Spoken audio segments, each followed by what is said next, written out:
You're listening to Radio Primavera Sound, proudly presented by CUPRA.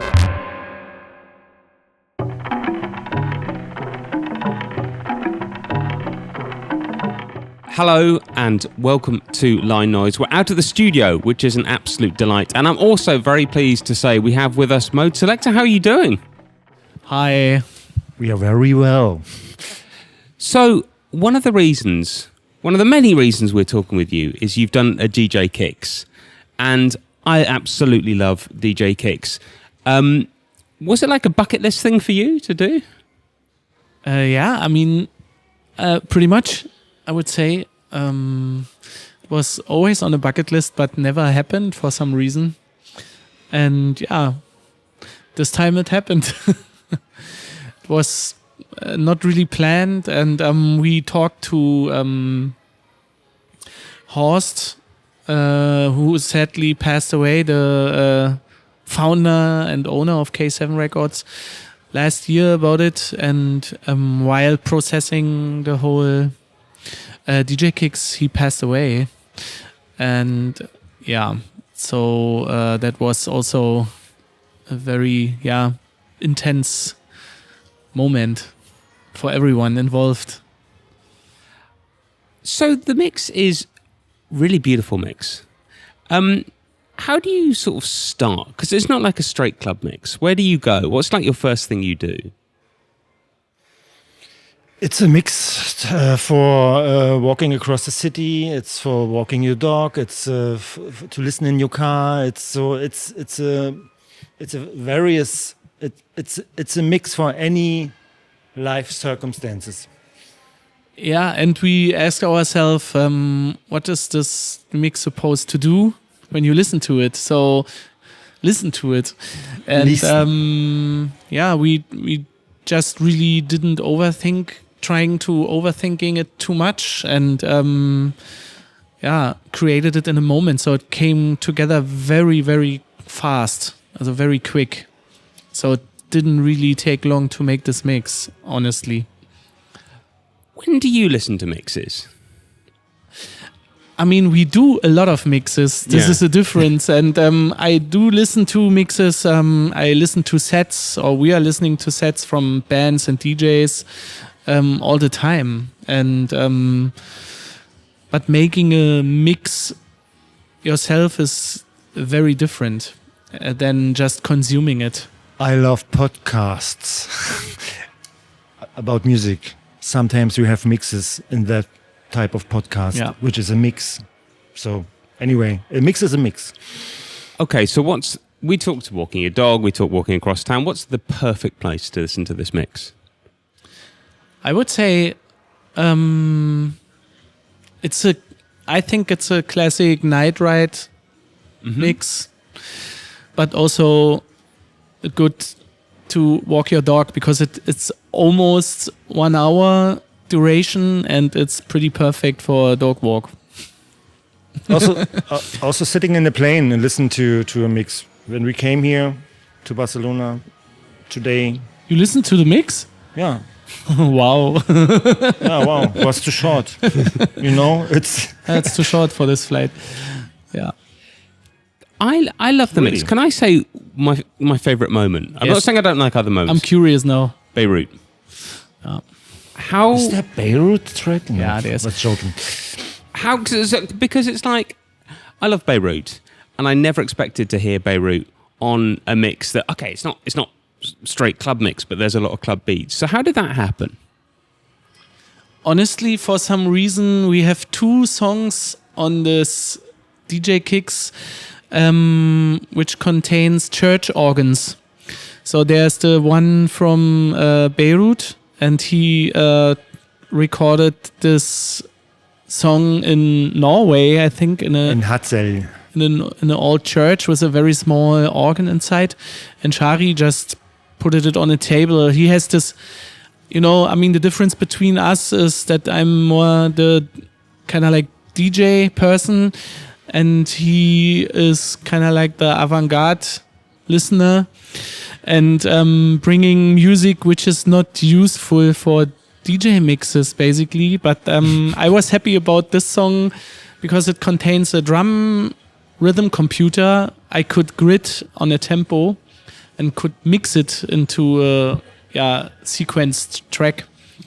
And that was for me also a cool moment, from sliding from a Berghain feel into a Beirut world. It was also very funny to get him on the phone to license this track, because he disappeared. And nobody could reach him because he just became a father during the licensing process, and we had to ask our friend Christoph Ellinghaus from City Slang Records to sort that out for us. So and then he showed up at the hospital with the form, like. He was already at home, but he was like diving somewhere else. If I may, is that why you work so well as a duo? The kind of more avant-garde with the more club? I see different. The how can I say it? Sorry, during the flight I lost few English words. The transition between avant-garde and club music is, for me, it's not really existing. There's a genre like techno related. No, all. Yesterday we talked to a friend Bambuno in Bristol, and he said house is also techno, and he's right. So it comes all from the blah blah blah drum sequence. Sequenced music or recorded music. You know. But in these days, electronic music, working with computer, recording real instruments, recording synthesizers, recording it's I think it's not all the same, but it's really related to each other. So what was the question? I think I was saying why you work so well. Yeah, you got like the more avant-garde side. What Chari tried to explain was bringing musical worlds together, and I think we know each other since third grade. Yeah, so this is a long. Thank you, Gernot. This is a long. I mean, I don't have to explain it for you. I mean, no, I lost the question. Sometimes I talk, so I don't. Usually, I don't talk so much, but then when I answer, then I lost the question. So, So since the beginning, it was always like complicated or a big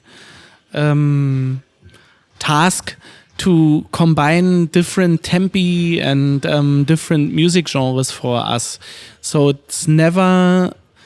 we never have, or not very often have, this kind of like fluent moment in a DJ booth, like a house DJ who plays the whole night 120 BPM. Maybe he ends up 130, but our tempo ranges from 100 till 160, which is 60 BPM, and so it's always it's very challenging all the time. Sorry. Yeah, that's it. No, I was going to ask, what's the most like sort of avant-garde thing you've played recently that worked on the dance floor? Well, so like you must have dropped something. You're like, I don't know if this is going to work. I'm going to go for it. I have always situations like this. Like every set, it's always like this. Last night, for example, we played at Fuse Club in Brussels, which is a very techno-educated crowd who goes there. And I mean, it's a classic techno place. It's like Tresor, and I tried to play, or I played a song from a young artist called Josie Devil from Bristol. It's a new track on his actual release on Nervous Horizon called MESH. And so it starts in a 4/4 and has a dubstep break in the middle and ends in a 4/4. And I could see in the faces of the people that was just too much for them. So but I tried 2 tracks after, I tried another challenge with them, and after a while, you get it. So this is actually the curse being an eclectic DJ. So your Body Language Volume 8 mix is a classic, is an absolute classic. Do you think the new DJ Kicks is in that lineage? It's all. I mean, if it's already in classic, or I don't know. I haven't listened to the Boogie Bites mix or the Body Language mix since ages. So, but I think it's the same. It carries the same spirit, I would say. Well, like this hip hop, for example, like one of the things I always loved about that mix was like the Missy Elliott tune that came in, and like in the new mix you got Little Sims, for example. You know, kind of, I guess, for a bit in the same line for me. Yeah, I think this is our style, combining the worlds together, and loving all types of music. And as I told you, we haven't planned the mix at all. That really happened. I think we started the mix in the middle. We put all the tracks together in one folder, and then let's see what happened. So, and then at one point, somewhere in the middle, we're in the first half. Okay, let's put a track, and then let's see what's going on, and then another track came, and then we put it before. So it's a process. There was no chronological start from, like, we didn't start with track 1. So I think we started pretty much in the end, and then yeah. Obviously today, 2025, there are so many mixes available online, on SoundCloud, that kind of thing. What do you think? What role do you think like a sort of DJ Kicks has today? I think DJ Kicks is the kind of like the, how can I say it? It gives the DJ the value being an artist.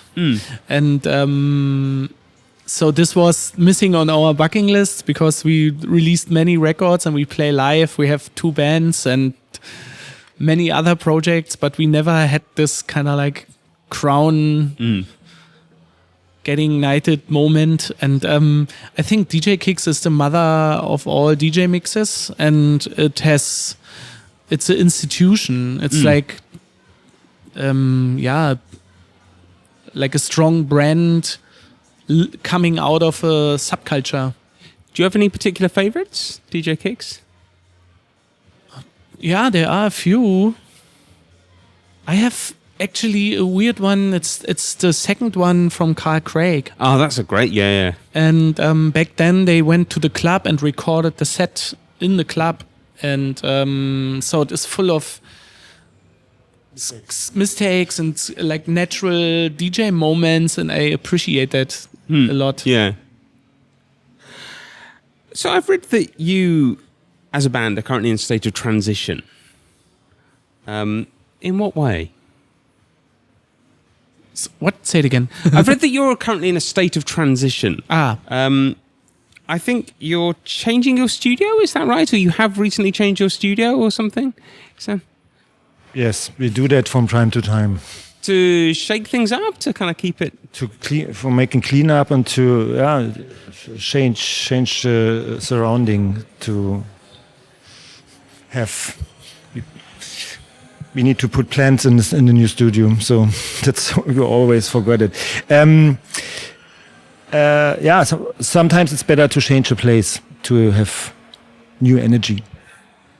Yeah, we had a studio for a long time in the city center, and it was on top of a club. And the club got more and more tourist place, and like 5 years ago, they had only parties on the weekend, and now they have parties from Wednesday till Tuesday. And so there were like 24/7 people, and it was just not nice anymore. So we had to escape.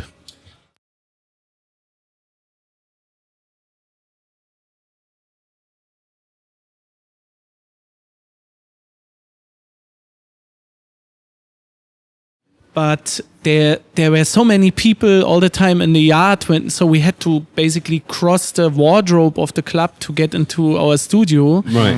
And so we got this thing for our key. We showed the bouncers that they let us pass through because the people are lining up there hundreds of meters. You know, when we came back from tour on Sunday with tour bus, and then with all the equipment unloading all the stuff and crossing the yard, and then you see it, you know, like all these people making party. It was a colliding. But I can imagine when you get back from tour, you kind of want to relax a bit, maybe. You just want to go home and just want to shorten the process of loadout, you know, and that was not really possible. But another fact is the landlord of the building, he doubled the renting price. Yeah, so from one day I think to the that's other. worldwide the same. Doubled? Yeah, doubled. And we couldn't escape the renting contract earlier, no. so it was, I don't know. This is a classic Berlin thing. They now have a law that you cannot raise the rents for living space, so they double all the other space for offices and studios. Yeah. Charming. It's good, ne? Thanks, So, and we shared our studio with Detman, with Marcel, and so we got homeless from one day to the other, or not really from one day to the other, but we had to look for some new spots. And we found a really cool spot and set it up a Moderat studio together with Sasha. And it's kind of like a It's a lab. rehearsal place, lab, whatever. Do you expect your music to change now you're in a new environment? I don't know. I don't think so. I think the environment is always important for the mental health and for the clearness, and we also changed a lot with the labels and everything, so we have a smaller office now and trying to focus the energy better. I think you once said, sorry to quote something back to you, we don't go to the studio with a purpose. Why is that? We can't. So, I mean, we go to the studio with the purpose to make a coffee first and see what's going to happen. But this doesn't work out most of the time, of course. So maybe change a little bit during the time. We have a purpose on making new songs or making a mix or making a remix or trying to... Or continue working on the song from yesterday or from last week. So you always have a purpose. But you'd never go in like, right, now we're going to make a dance floor. No, never. This is not possible. It's not, we don't do that on purpose. It's just like we are, you know. For example, when we collaborate with a vocalist, we always talk before and send the music and see what's gonna happen. So it's not necessarily a plan behind it, you know. Never ever. Talking of vocalists, you've worked a few times with Paul St. Hilaire, who is an amazing, amazing vocalist. What's he like to work with? Very relaxing. Yes. Yeah. He's more Shari's brother. Yes. One day before or after my birthday. So he's really related to me. No, but they are similar characters and more quiet, and we go along well with him. I'm happy about his new record. Yeah, it's a great record, yeah? With the producers, I think it's called. It's exactly, with some artists. I think we never released a Modeselektor record without him. Doch, who else didn't have a feature, right? But he was on 3 or 4 Modeselektor albums. Jerry, you once said, I think it was you, I'm looking for happy accidents. Tell me about, what's your favourite accidents in your music? When has something gone weird and you feel like that's perfect? I hate that question. Because you can't forecast an accident. You know what I mean? Yeah, but I'm thinking of something that's happened in the past, some time when it happened and you... Like So in the past, when the software, I'm talking about 10, 12, 15 years ago, software was still buggy. Computers were great, software buggy and also great in the same moment. And then when you do a bounce, a rendering, and sometimes you have glitches, really weird glitches. So and then you think, wow, this is a really nice glitch. So and then you bounce again, and so it's gone. So and then you save the glitch, you're cutting it out, and then so yes. So for example, that's an happy accident, or I don't know. It's trial and error. You try out something, or you're using plugins in the wrong way, and then or your CPU limit is on the maximum, and then you have also that kind of accidents which are not planned. So which are not planned also from the manufacturer. Hey, this is really great, and then oh my God, the CPU is an 89%. So and then yeah. Sounds to me like you have quite a good time in the studio, right? Like you kind of go there relaxed and you know what? The best, for example, accidents are going on before the process or after the process. Right. So when we go, we had that last week. So and then so we were sitting on a track idea, and then let's make finish, and then so. Then we tried out something, and then I think we were sitting another 2 hours. So that's also a happy accident. Yeah. This is the beauty of creation, I think, that you cannot control it, and I appreciate that a lot. When the magic happens, It's 4 years since Extended, right?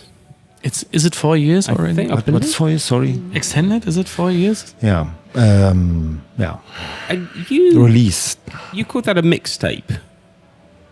It's basically. I was thinking while we made. I mean, Extended. The album wasn't really visible during the COVID time for many reasons. One of the main reasons I think was that like everybody released an album every month because no one could be on tour, but our album was planned long time before, so it was supposed to come out exactly during COVID, and we released a mixtape, so a full album as a mixtape. So and while reflecting on that during the recording for the DJ Kicks, I was like, oh damn, this would have been the perfect DJ Kicks. So they didn't have only one license partner. You. Shari and me. And yeah, but that's why also that was the reason why we used a few tracks from the Extended album for the DJ Kicks. Yeah. And to make them visible. So give them a boost. Yeah, like talking about Tiki Mania, Paul Saint-Hilaire, there's one track on the DJ Kicks called Movement with him, which was on the Extended album. And I got so many messages still get messages from people who didn't know about the song. And they follow us. So sometimes stuff like this happens. Well, I was going to say that there was extended chords, EXTLP, there was Missed Opportunities, all came out in 1 year. Did it feel a bit like a purge, a bit like get it out and... Yeah, maybe. I mean, this was a time when a transformation process started. After that, we changed the studio. So it was, I don't know, we were a little bit desperate also at that time, that was like COVID was like really a bad time for us and mentally. And and we have children, and they had homeschooling now, and we couldn't play, we couldn't go out, and everything was unsafe, and everything is over now. And so we just had the feel to put as much as music out as possible. And yeah, but sometimes less is more, you know. Yeah. And we always did that, you know. We always were less is more. Like we didn't release too much, you know. And I think we learned from that. Yeah. Talking about COVID, there's been a lot of talk about how club life, night clubbing, has changed since COVID. There certainly was a lot of talk about it. You obviously spend a lot of your time in clubs. Do you think it really did change after COVID, or do you think it's sort of the same as it ever was?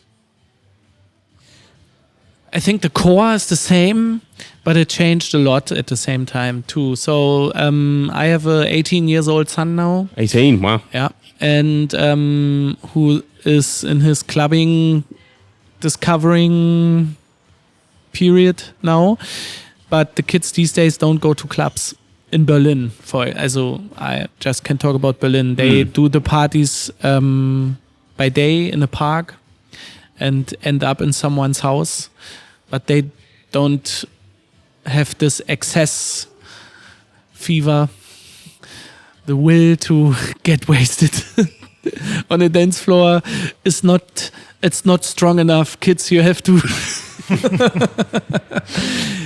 And this is just because they missed, there's a whole generation who missed the socialization process of being on a dance floor in a nightclub. And I think this will recover, but it got already divided in the techno world. What we observe and see is that you have the kind of like TikTok techno, hard techno community, which is very, or not just hard, also very soft. Yeah, so but this is all stuff and music which is based on visibility and on ego. So you see everything and you want to be seen, and it's important that you are be seen and that everybody sees what you see. So it's about the setting, the setup, the look, the people. And now you see all these clips in the internet with these massive parties where no one is dancing and everyone's filming. And so this is like all this algorithm based intruding energy for to the subculture and nightlife affected the true spirit of techno and electronic music a lot, I think. And COVID was the enhancer for this. But you have more and more people who do exactly the opposite now because they are aware doing that.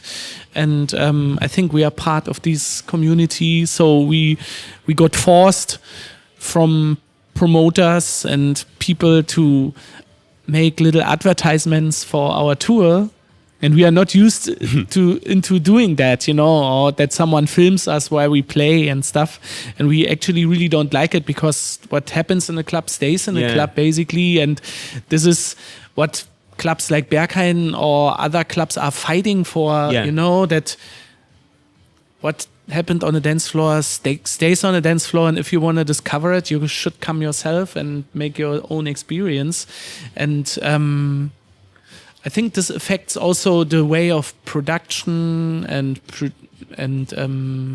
DJing, and everybody's a DJ now, but we are not fancy looking in a DJ booth and surrounded by beautiful human beings and wearing high fashion shit. So, and we also don't play pre-recorded edits or DJ part or DJ sets. So we try to DJ in real, you know, and sometimes it works, sometimes not. But well, this is something I find really hard, because I kind of agree with you that it would be good if people were on their phones less in clubs, but at the same time, personally, I think it's a bit harsh to sort of stop people doing it, if you know what I mean. Where do you stand on that? Like, I mean, do you think you can stop people, or do you think it's a bit harsh? Or Can't stop it. The people need dopamine, you know, all that response. So that's one part, and the other part, it's Gernot was talking about. It's good that it goes in any direction. So in almost any direction. Yeah, but I think, I mean, rules. I was always against rules, you know, and techno is punk, you know, and anarchy, and I think the people should find out and see it as kind of uncool doing it, you know. So they should feel ashamed filming themselves, and this is the only way how it works. I think this is a longer process, but you know, when you have a club with this rule and it's part of the rule, then I think it's okay doing it. So I'm not against that. So, but I had situations already years ago. We played with Moderat somewhere in Italy, I think, and everybody was filming. That was when all these social media thing really boosted and started getting big. It was maybe 7, 8, maybe 10 years ago or 9 years, I don't know, something like that. And Sasha stopped the band and asked the people to stop filming, and no one stopped filming. And then he got pissed and left the stage. Wow. And the people didn't stop filming. And I realized in this moment, so we went backstage and talked to him, and then we convinced him, and then he came back and we finished the set.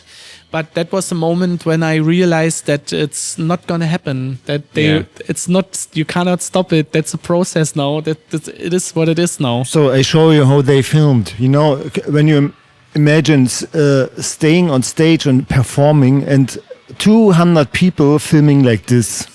Oof. In front of you. So it's bright. In a yeah. It's paining. It's paining you. Everything. Don't film. Just dance. Thank you so much for coming to do this. Listen to DJ Kicks. It's fantastic. Go and dance. Put your phone down for a bit. Just go and dance. And thank you so much. Thank you. Thank you. Ciao, ciao.